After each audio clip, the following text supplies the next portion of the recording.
So it's been 10 years now since Dragon Age Inquisition released, 10 years since it won Game of the Year 2014. And ever since then, I've probably played Inquisition the most out of all the Dragon Age games. The question is, does it actually still hold up? Well, I recently started a new playthrough and finished the game and all of its subsequent DLCs, and in this video, I'll be looking at things Inquisition did well, things it didn't do so well, and so on, and I will split this video into acts to make it easier to follow. There are also timestamps below. Now, I'll be judging Inquisition mostly on its own merits, so I won't be comparing it too much to its predecessors. Also, if you're watching this video either before or after Veilguard comes out, you will hopefully still find it relevant no matter what. Also, have in mind that this is going to be filled with spoilers, so have that in mind as well. First off, before we head into some real spoiler territory with the story, characters, and the game's various acts, it's probably a good idea to get a couple of things out the way, as it's been a huge point of contention lately, especially with regards to Veilguard, and that's the issue of the game's combat. See, Inquisition essentially brought a hybrid version of the combat we saw in Dragon Age Origins and Dragon Age 2. And a common criticism is that Inquisition unfortunately doesn't mix these very well. Thing is, I've always been a bigger fan of Inquisition's approach to combat than the previous games, and so I've never really been too critical about it. However, I realized in my newest playthrough that this might have to do with the fact that I've always played as either a rogue archer or a mage up until now, and for this playthrough I settled on playing a rogue assassin. And yeah, after spending the whole game stabbing air, I can definitely say that Inquisition's combat is far from perfect, and it's definitely aged quite badly, especially in comparison to some heavy hitters such as Dragon's Dogma 2, Elden Ring, and Baldur's Gate 3, games that all have some of the best combat in gaming as of today. Then again, it's pretty unfair to compare Dragon Age Inquisition to those games as they are fairly new. Still, it is what it is. Now, if you're a ranged class, it's pretty easy to line up your shots and control the battlefield. However, warriors and dagger rogues can be extremely clunky to use as the game's targeting system is pretty dated. Couple that with the hitbox collision of both enemies and your team, and you have a recipe for one hell of a clusterfuck of a battlefield, as you'll frequently get blocked by your companion or another tanky enemy, meaning you'll be out of reach from that annoying mage you're trying to get rid of first. Or you'll constantly be thrown around the battlefield since your mobility overall is very limited, which can be annoying as all hell. That said, I don't think Inquisition's combat is necessarily bad, especially so since it was made 10 years ago. It's just usually not very fun playing as a melee class. Well, unless you use some very specific builds for things such as increased mobility, such as the grappling hook. And if you do decide to replay it, I'd suggest just rolling a mage or archer, as you'll mostly be staying out of harm's way if your tank companion does their job. Speaking of which, the companion AI can be pretty wonky and outright bad at times. I'm not sure if this is a common bug, but fairly often one of my companions would just stop on their tracks mid-fight and not do anything unless I manually switched over and controlled them for just a moment, which definitely removed some of the enjoyment from a lot of the fights. Aside from combat, I'd say that Inquisition is fairly enjoyable in terms of moment-to-moment gameplay, as I very much enjoy the various treasures and puzzles to be found around the maps. Now, I'm a sucker for puzzles, and because of that, I'd say that the Astrariums are some of my favorite puzzles to solve, as they unlock these vaults that contain useful treasure. My favorite gameplay element, however, has to be the dragon fights. To no one's surprise, really. Now, as much as the combat annoys me at times, I think the dragon fights work fairly well as you're concentrated on one huge target most of the time, that being the dragon, so it's easier to control. And strangely enough, these fights never felt repetitive to me, despite having already hunted several dragons previously. This could partly be because they get progressively more challenging for each fight, as the dragons scale with the zone you're in. Well, unless you're equipped with endgame gear, in which case the dragons become cakewalks. Nonetheless, dragons really are the main standout bosses in my opinion, and if there's one thing I'll never not do in Inquisition, it's hunt dragons. One pretty big thing that I don't enjoy in Inquisition, however, is the amount of needless running. Now don't get me wrong, I enjoy exploration. Actually, it's one of my favorite side activities in most video games. However, what Inquisition suffers from, and this is something that Mass Effect Andromeda suffered from as well, is map scope. The maps in Inquisition are gorgeous, and even 10 years later, I still think the various environments look really, really good. However, as much as I'd love to just get lost in exploring this beautiful rendition of Thedas, the amount of traversing you have to do sometimes is just honestly headache-inducing. It doesn't help that riding on horseback isn't much faster than just running, and you also miss out on companion banter if you decide to ride everywhere, which would have been an okay trade-off if the mounted speed was actually much faster, which it isn't. That said, there is a lot of things to find across the various maps. The problem is that most of these things aren't terribly exciting, except for dragons and valuable treasure, that is. There's also a slew of fetch quests, and most of the side content can be dumbed down to, "Inquisitor, I need a thing. Can you find said thing? Here is some gold and XP, thank you." Now, this isn't really that surprising that 2010s, especially the early part of the decade, was rife with MMOs and MMORPGs, and Inquisition is by far and large a product of its time. Not that all of it is horribly bad or anything, but as someone who spent most of his 2010s as an MMO gamer, I can definitely see some inspiration from MMOs in particular when it came to developing Inquisition. Now, as we're on the topic of the world itself, one massive positive I just need to bring up is with one of the DLCs, the Descent. I absolutely love this DLC because aside from bringing back the Darkspawn as a major enemy faction again, the DLC also adds tons of lore and story, particularly focused on the dwarves and their origins. I also think that the concept of the Deep Roads is done very well here, and I absolutely prefer this portrayal of the Deep Roads over that of Origins. As you go down into the dark depths below, it feels like it goes on forever, and the audio design is just incredible. Hearing strange sounds and alien screams in the distance just tickles that part of my brain that screams at me to run, yet also wants me to go deeper.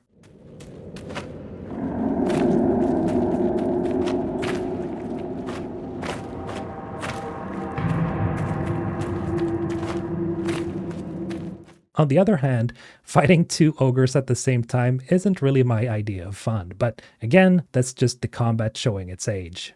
Another element I think is important to bring up is the war table. I'll be frank, I don't like it very much. I get the point of it being like a strategic gameplay element, and this would have been fine if its activities wasn't tied to the actual passage of time. You see, most of the missions have timers, and whenever you activate them, you have to wait a specific amount of time before you can complete them, which is yet another MMO element I'd rather not see again in future Bioware games.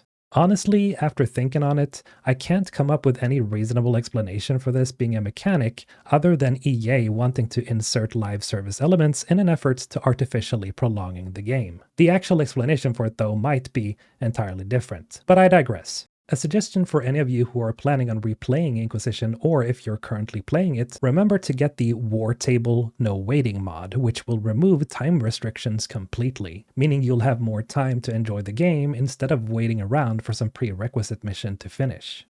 Now, as this is a Bioware game, it would be remiss of me not to include a section about characters. I'm just gonna go right at the gates and say this, I really like Inquisition's companions. No, I wouldn't put them up there in the rankings of Mass Effect, but let's just say that I do not agree with the notion that Inquisition has a boring cast of characters. Quite the opposite, really. Now, I'm not going to dive too deep into each of these, but I'll definitely go as far as to say that Cassandra, Dorian, Varric, and Solas are some of my favorite Dragon Age characters, especially after this playthrough.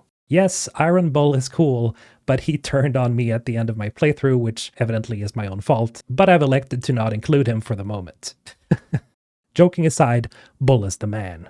But as an example, I really enjoy Cassandra's companion quest where you investigate where her missing Seeker compatriots are, and I was really surprised as to how her story ends depending on how you deal with her personal story. Speaking of enjoying the game, let's get into what most fans would consider the main draw of these games, and that is the story and some of the major choices. Starting with Act 1, that being the formation of the Inquisition leading up to the fall of Haven. The story opens with your Inquisitor, at that point being a nameless soldier, losing his or her memory after a cataclysmic event where a gigantic rift opens in the sky, opening a gateway between the world of spirits and demons and the physical, waking world.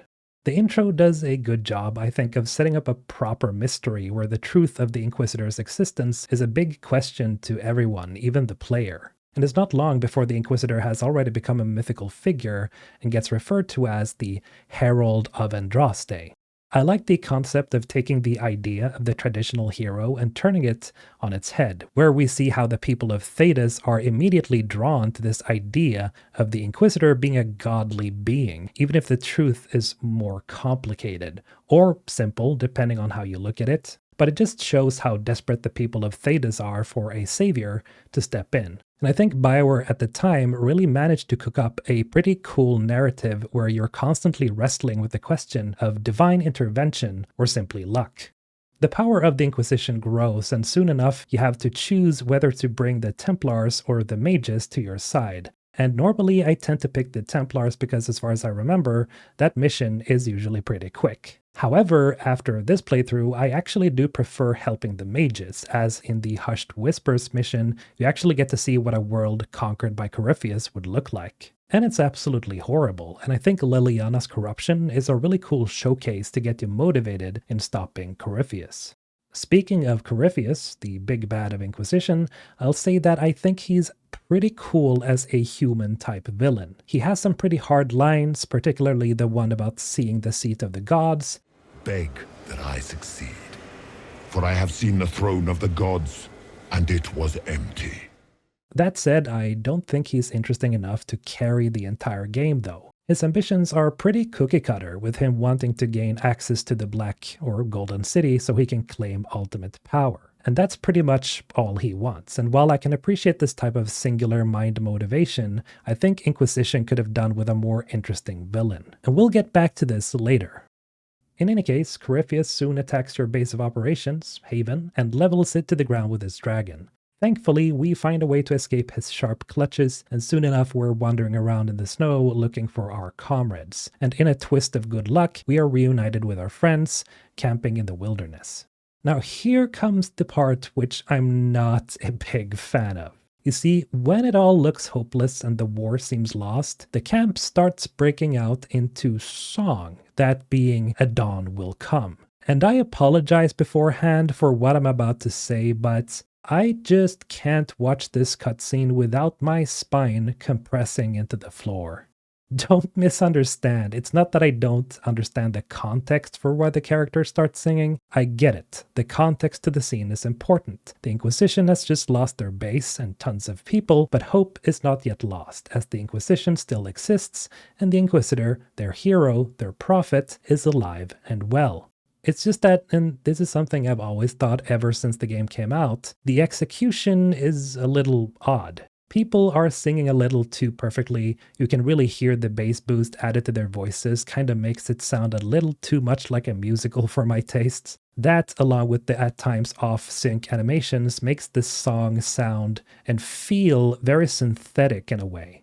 But hey, if you like it, you like it. Whatever floats your boat. I'm not here to rain on your parade. Thankfully though, we're treated to the introduction of Skyhold just after, which I think is a really excellent transition from one act to another. And this brings us to Act 2, which is us dealing with the corrupted Grey Wardens and the political turmoil in the Winter Palace. I really like this middle act of Inquisition, as we get to deal with two very different missions. One is about saving the Grey Wardens from Corypheus' corruption and subsequently visiting the Fade, and the other is a political drama where you either stop the assassination of the Empress of Orlais or help dethrone her. And I think that there is a fine balance between these missions that the devs straddled pretty well. On one hand, you're constantly fighting, and on the other, you're engaged mostly in dialogue, and it's a nice break from the regular rhythm of the game, which is mostly about killing and looting. I have to say though that I prefer the Grey Warden mission, Here Lies the Abyss, as not only are we introduced to the previous protagonist, Hawk, but we also get to see a much more updated version of the Fade, one which I vastly prefer in Inquisition to the Origins version, which is pretty much the worst location in Origins,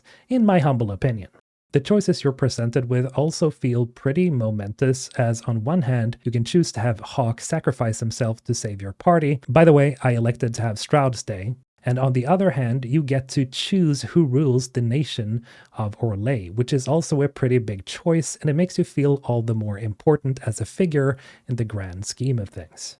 Also, the Winter Palace is where we are reunited with Morrigan again, so despite me not being the biggest fan of political drama, this was one of the high points for me.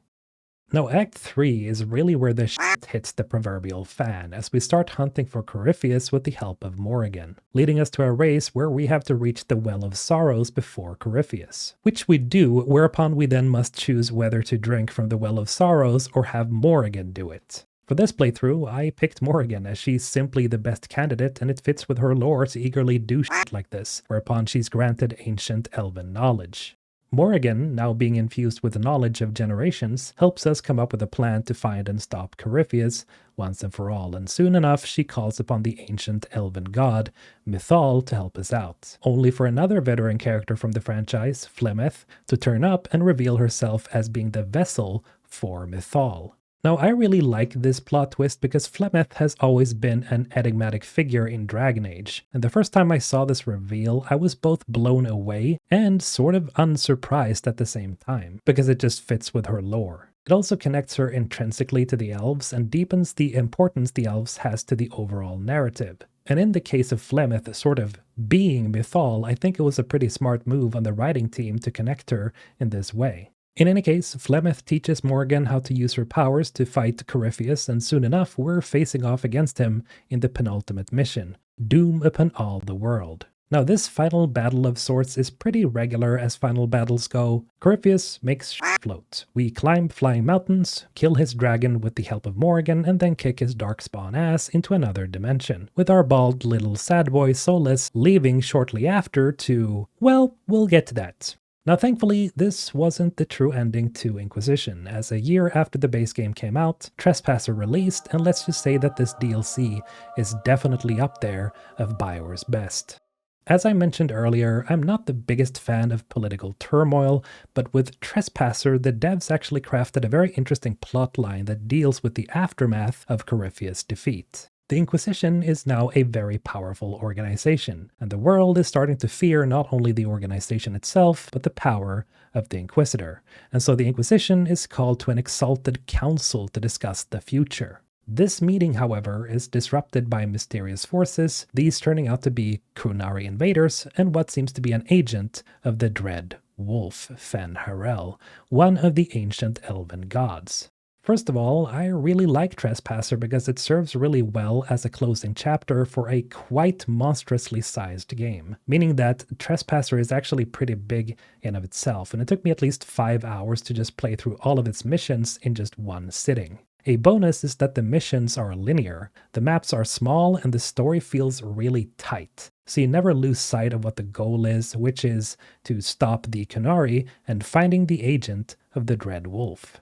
Now, I bring this up as Inquisition's base story kinda loses itself at times because the maps are so big, and the grind can feel pretty long as you're leveling up and exploring the world, which you have to do in order to face future challenges. Thankfully, again, Trespasser doesn't have this problem, and I think this is what makes it resonate much stronger emotionally speaking when you finally reach the end of the expansion. Speaking of which, after fighting off the Qunari invaders, we finally catch up with the mysterious figure, who turns out to be none other than Solas, who, well, reveals that he's the Dread Wolf himself. And so this brings us to the final topic of this video, Solas. Now, first of all, Solas is an interesting character because at first I didn't really think much of him when I played Inquisition for the first time. He seems kinda boring, not only design-wise, but his general demeanor just makes him seem less interesting as a companion. Compare him to, say, Cassandra or Dorian, two of my favorite characters. Cassandra is this seemingly strict,